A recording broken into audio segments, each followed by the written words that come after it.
Daily reading through the Bible, Week 7, Day 4, Leviticus chapters 1 through 3, Psalm 27, Hebrews chapter 2.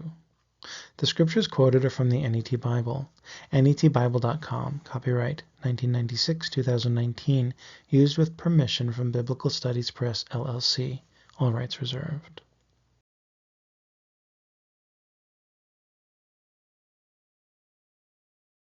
Leviticus 1.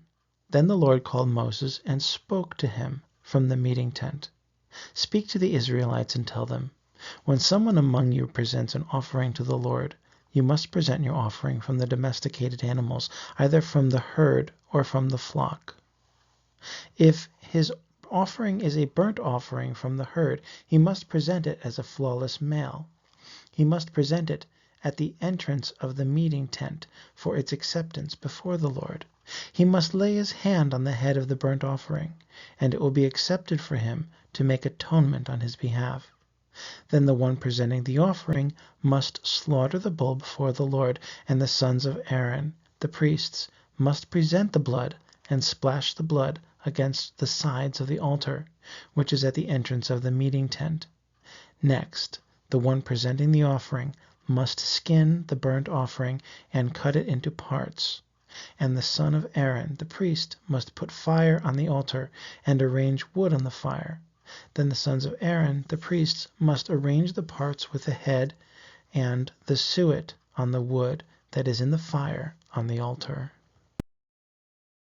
Finally, the one presenting the offering must wash its entrails and its legs in water, and the priest must offer all of it up in smoke on the altar. It is a burnt offering, a gift of a soothing aroma to the Lord. If his offering is from the flock for a burnt offering, from the sheep or the goats, he must present a flawless male, and must slaughter it on the north side of the altar before the Lord, and the sons of Aaron, the priests, will splash its blood against the altar's sides. Next, the one presenting the offering must cut it into parts, with its head and its suet, and the priest must arrange them on the wood that is in the fire on the altar.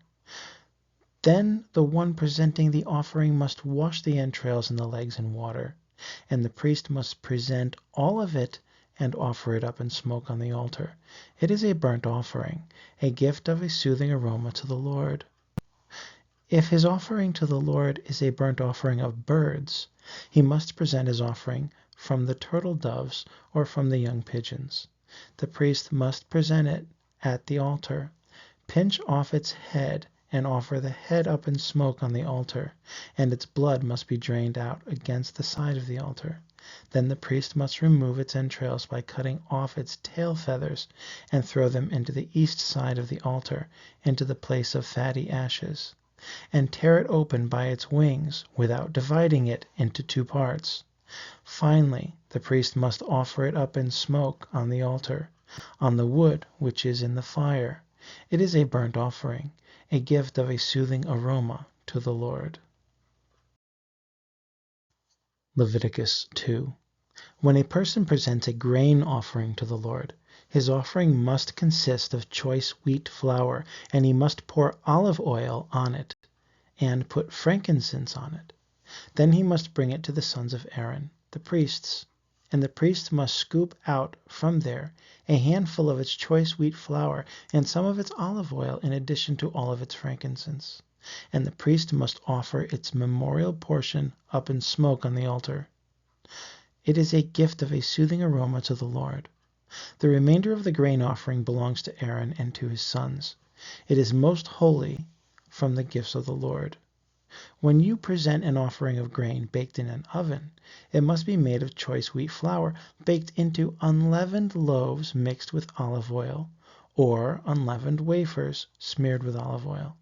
If your offering is a grain offering made on the griddle, it must be choice wheat flour mixed with olive oil, unleavened. Crumble it in pieces and pour olive oil on it. It is a grain offering. If your offering is a grain offering made in a pan, it must be made of choice wheat flour deep fried in olive oil. You must bring the grain offering that must be made from these to the Lord. Present it to the priest, and he will bring it to the altar. Then the priest must take up the grain offering, its memorial portion, and offer it up in smoke on the altar. It is a gift of soothing aroma to the Lord. The remainder of the grain offering belongs to Aaron and to his sons. It is most holy, from the gifts of the Lord. No grain offering which you present to the Lord can be made with yeast. For you must not offer up in smoke any yeast or honey as a gift to the Lord. You can present them to the Lord as an offering of first fruit, but they must not go up to the altar for a soothing aroma. Moreover, you must season every one of your grain offerings with salt. You must not allow the salt of the covenant of your God to be missing from your grain offering. On every one of your grain offerings you must present salt.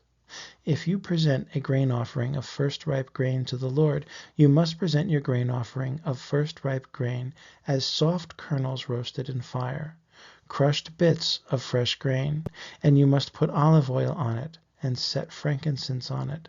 It is a grain offering.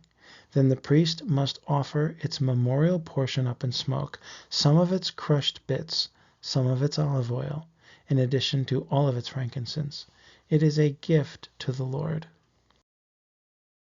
Leviticus 3. Now, if his offering is a peace offering sacrifice, if he presents an offering from the herd, he must present before the Lord a flawless male or female. He must lay his hand on the head of his offering, and slaughter it at the entrance of the meeting tent, and the sons of Aaron, the priests, must splash blood against the altar's sides. Then the one presenting the offering must present a gift to the Lord from the peace offering sacrifice.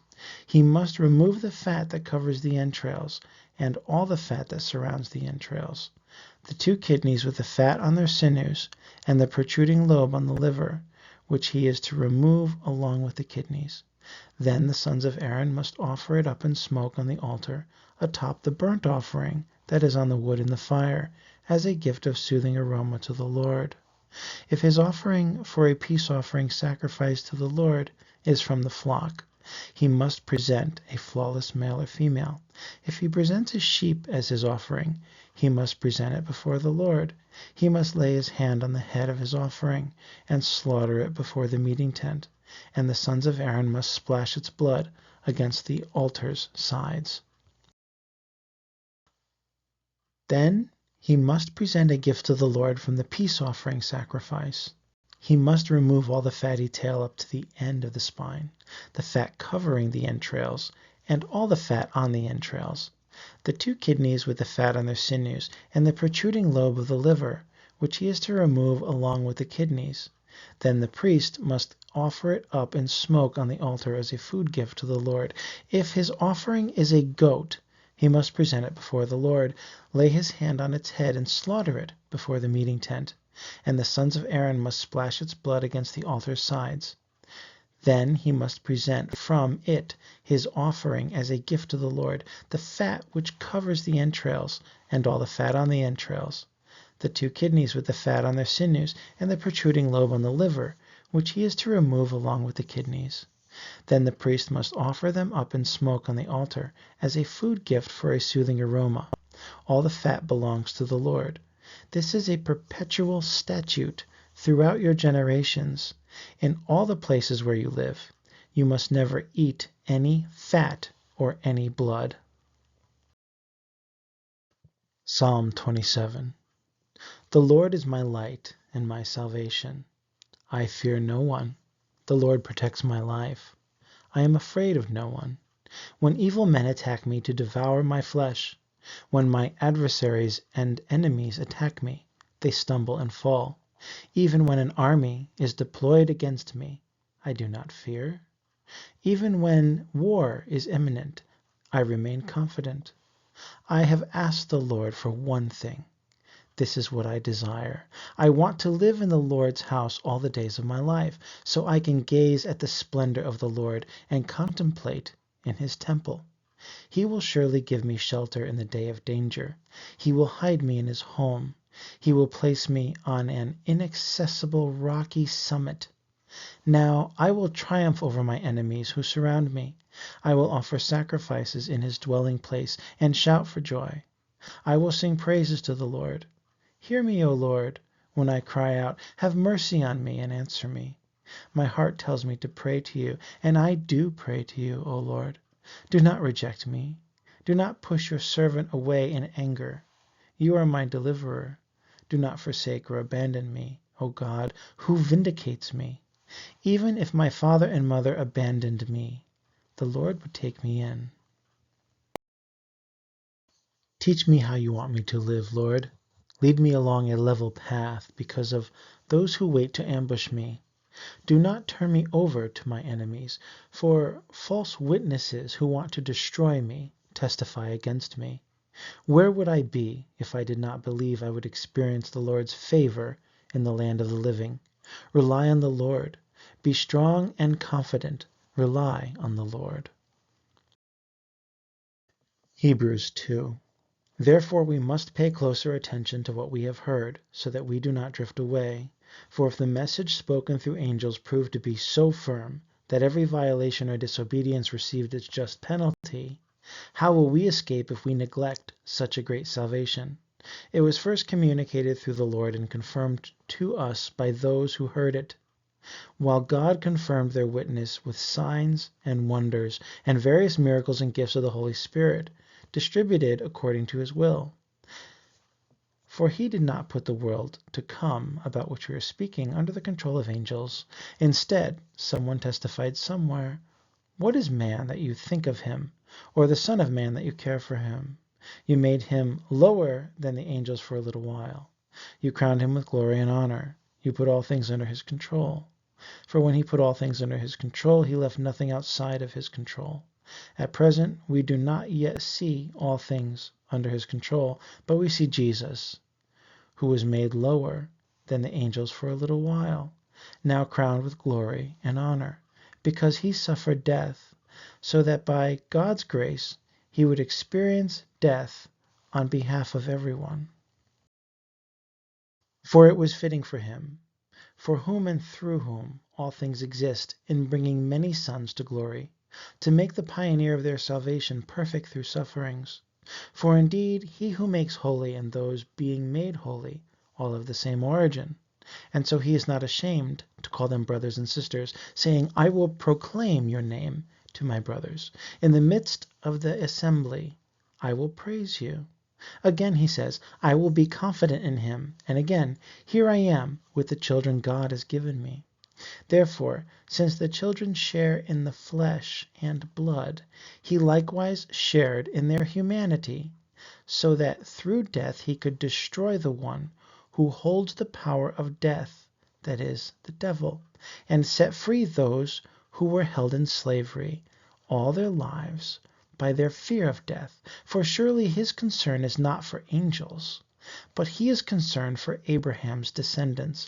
Therefore, he had to be made like his brothers and sisters in every respect, so that he could become a merciful and faithful high priest in things relating to God, to make atonement for the sins of the people. For since he himself suffered when he was tempted, he is able to help those who are tempted.